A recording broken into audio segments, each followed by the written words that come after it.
You are significant. You have seeds of greatness inside of you. You are not on accident. You are on purpose. You are here for a very divine, special purpose. And we are going to talk in this podcast about evidence that you are significant. So, our theme this month is March Mercies, talking about showing mercy, which is a twin to compassion. And wanted to share a couple of scriptures with you. One is, Blessed are the merciful, for they shall receive mercy. Matthew 5:7. And then the Lord waits to be gracious to you. Isaiah 30:18. So, in our last episode, we talked about how mercy really starts with yourself. And this theme connects with last month when we were focusing on love and how having self love is so important in order to be able to expand our world and open up my world, your world to others. And the deepest human need is for connection. And so to believe that I don't need anyone, other people are not safe, I can't trust others, is to isolate. And then that isolation leads to depression. And we know depression is not a pretty road. And so, in order to come out of that, it's so important to begin with self and to begin to love self and show compassion for self.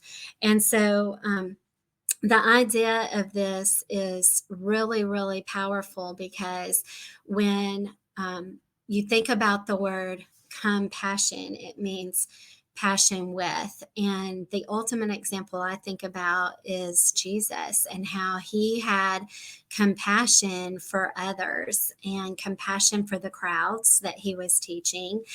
And he had compassion for even people who were treating him wrong.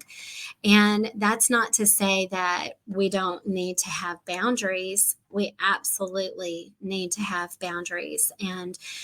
But those boundaries can be carried too far. And I've seen where the boundary of protecting self can lead to insanity. Boundaries that don't want to let anyone in, boundaries that say, well, this person hurt me. So anyone who's friends with that person who hurt me, I'm not going to be friends with them. I don't trust them either because they're friends with the person who hurt me.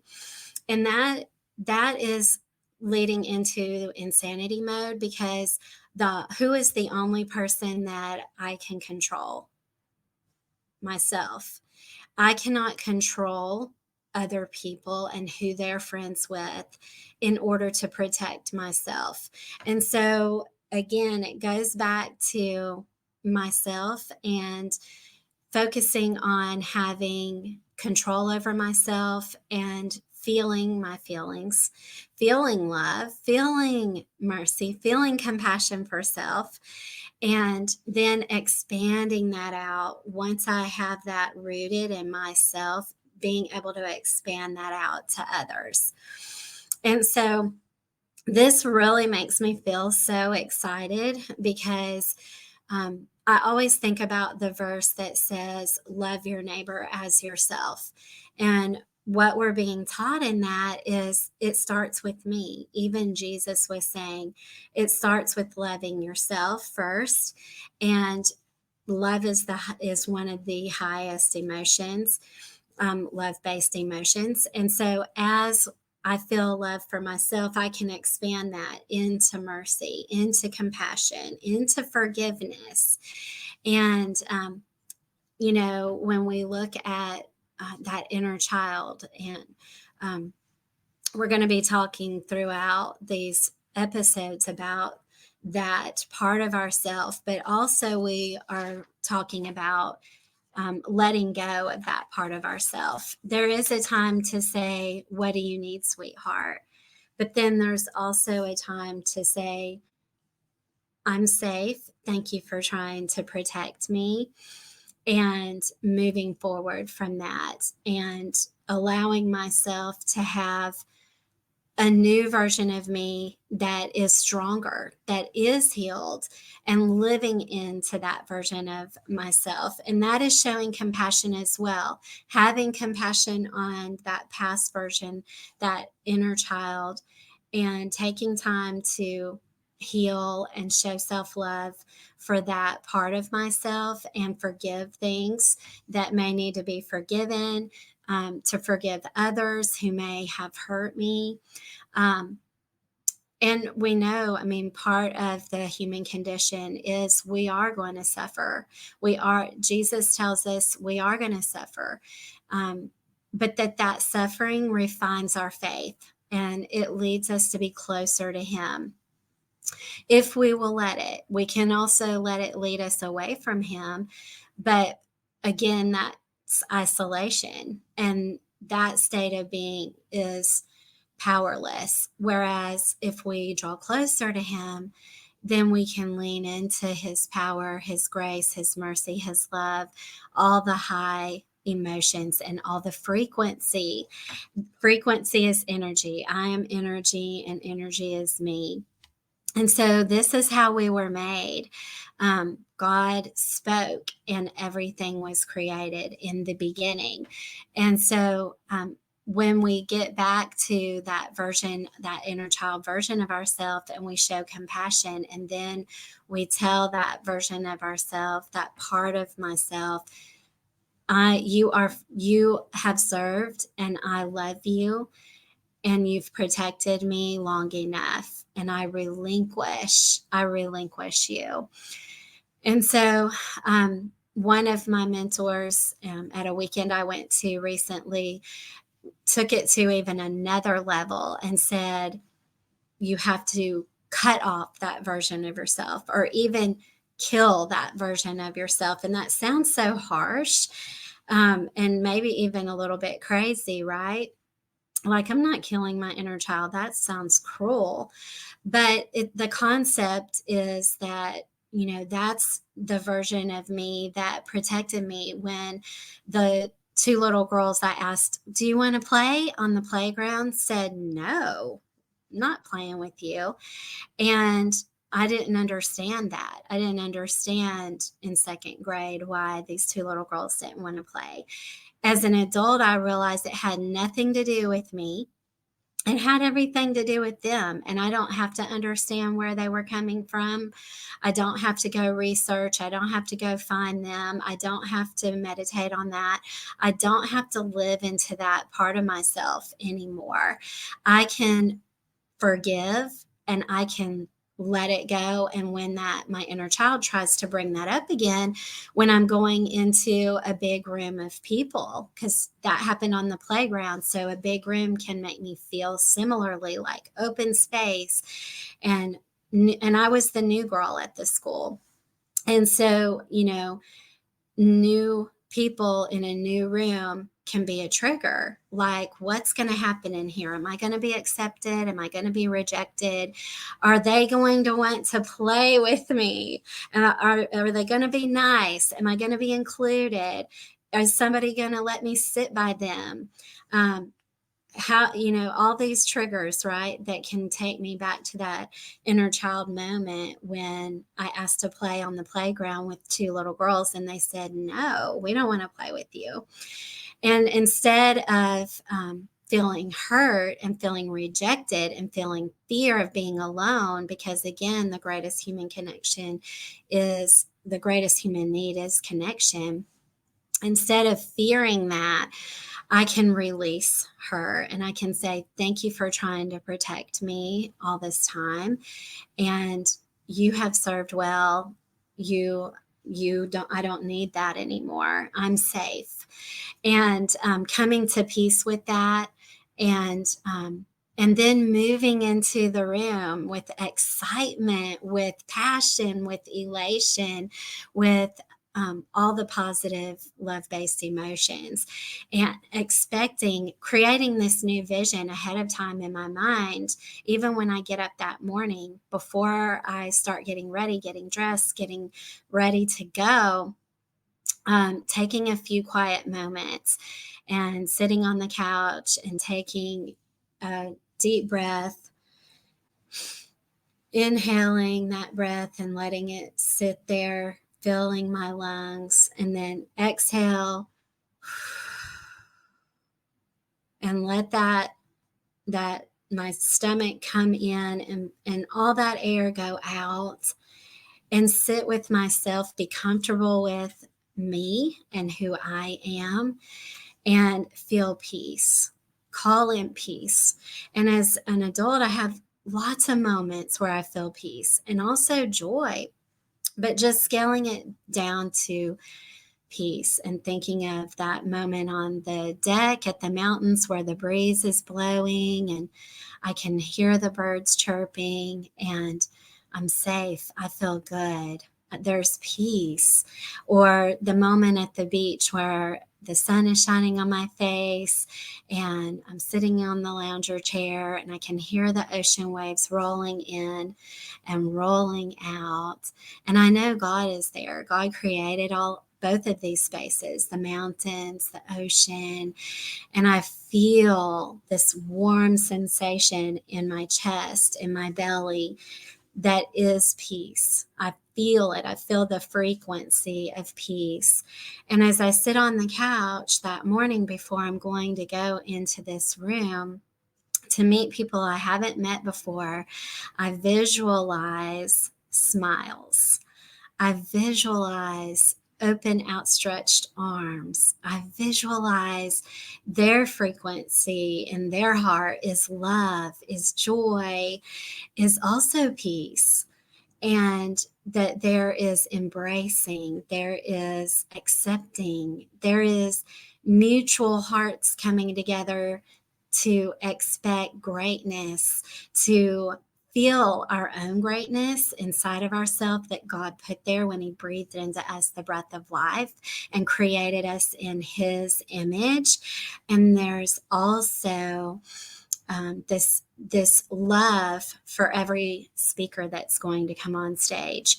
There's this love for each person that's going to be at the table. There's love for even the people who are serving. Like if we're going to be served a luncheon, a VIP luncheon at an event, like just appreciation and gratitude for the food that's being made and each person that is going to put it on the plate and roll it on the cart and bring it out to us and put it on the table.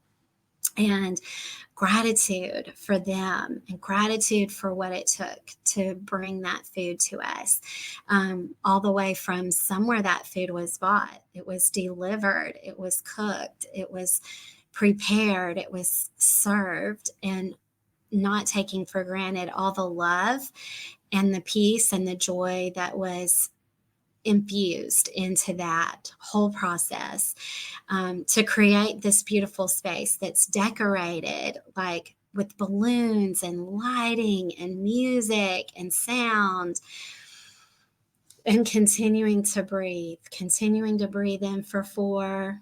Let that breath fill my lungs for 2 seconds, breathing it out for 4 seconds completely, feeling that belly draw up and in and letting it sit there and feeling myself, being with myself, being comfortable with myself, having compassion and mercy and self-love for me. And that expanding out into this room that I'm envisioning every part of it, every aspect of it. And even imagining the seat that I'm going to sit in, that the energy is cleared, that I am visualizing energy cleared off of that chair, and that my energy that I bring to the room and into that chair is love and joy and peace, and feeling it. And then taking another breath And exhaling.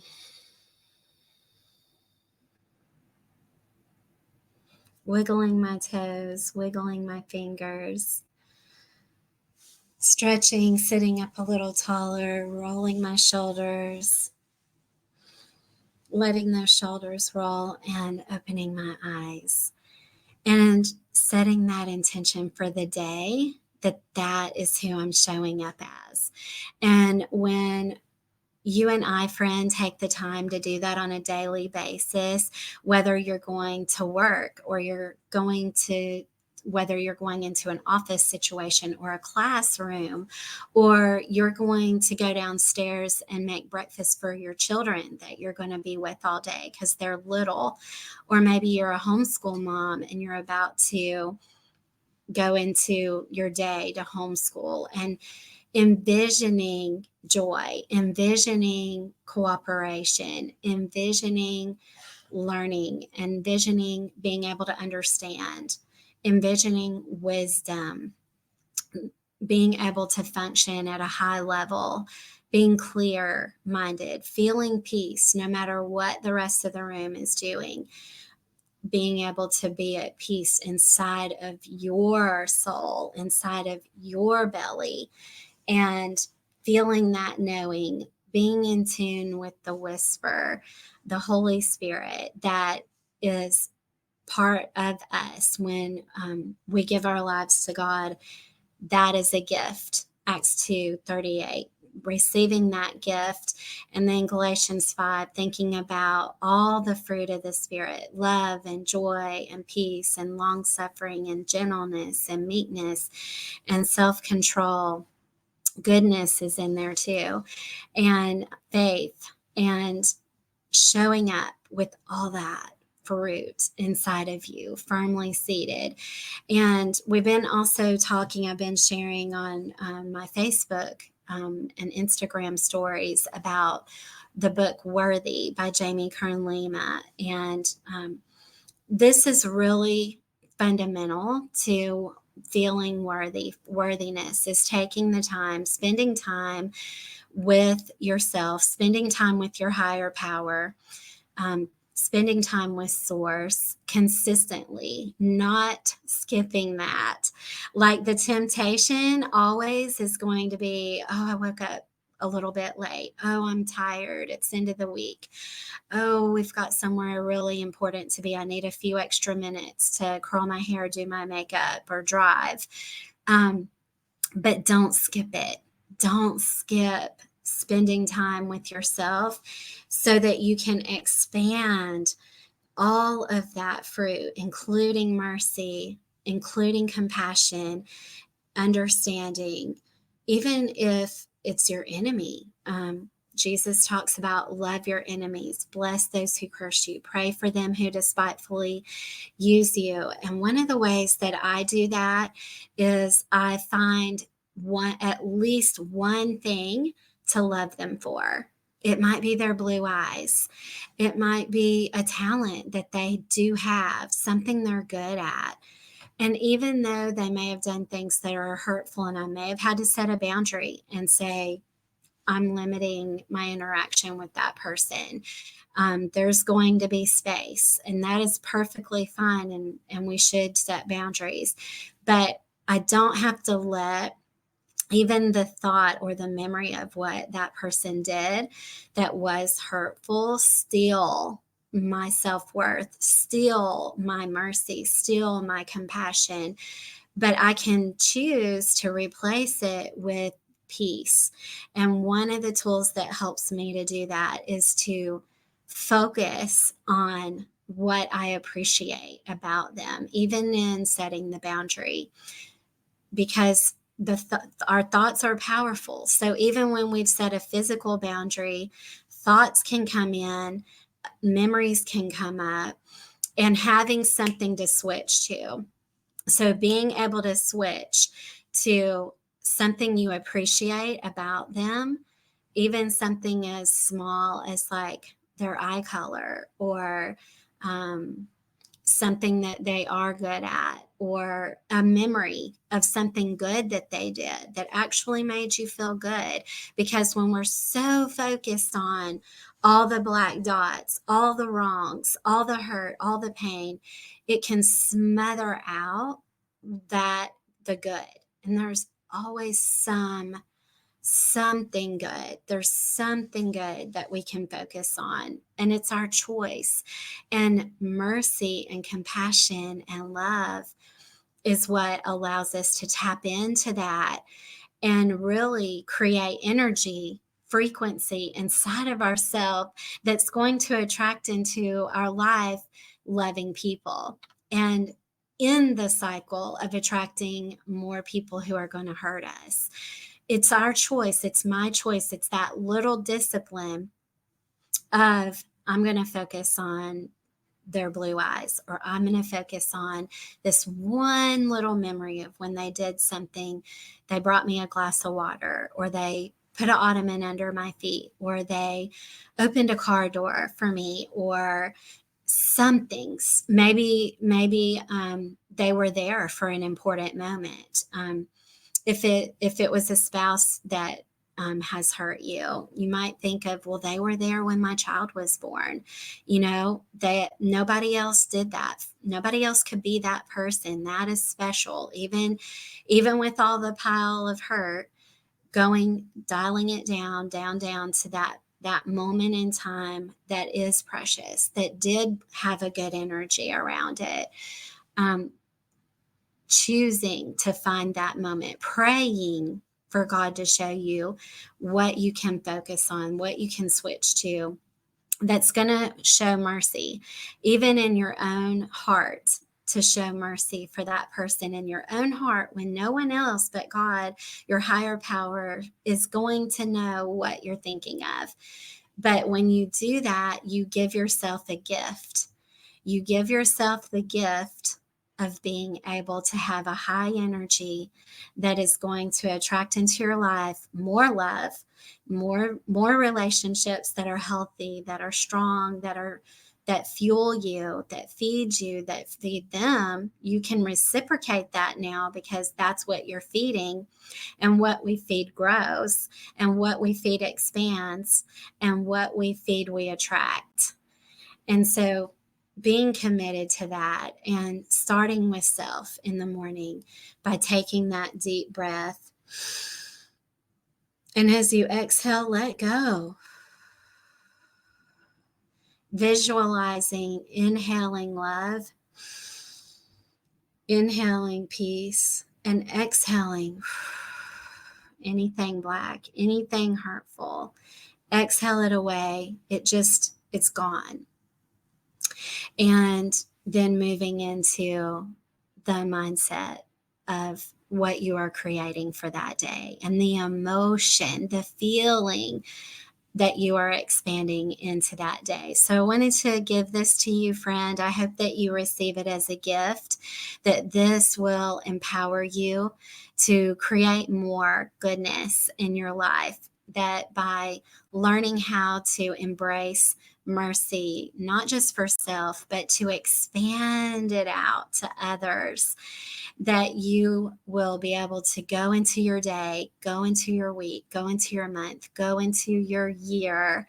And as you look back at this episode and you have practiced consistently visualizing and calling in the emotion of mercy, of compassion, that you will see what a difference it has made. Thank you for listening to You Are Significant. Please leave us a review. Please leave comments, give us a like, and share this out.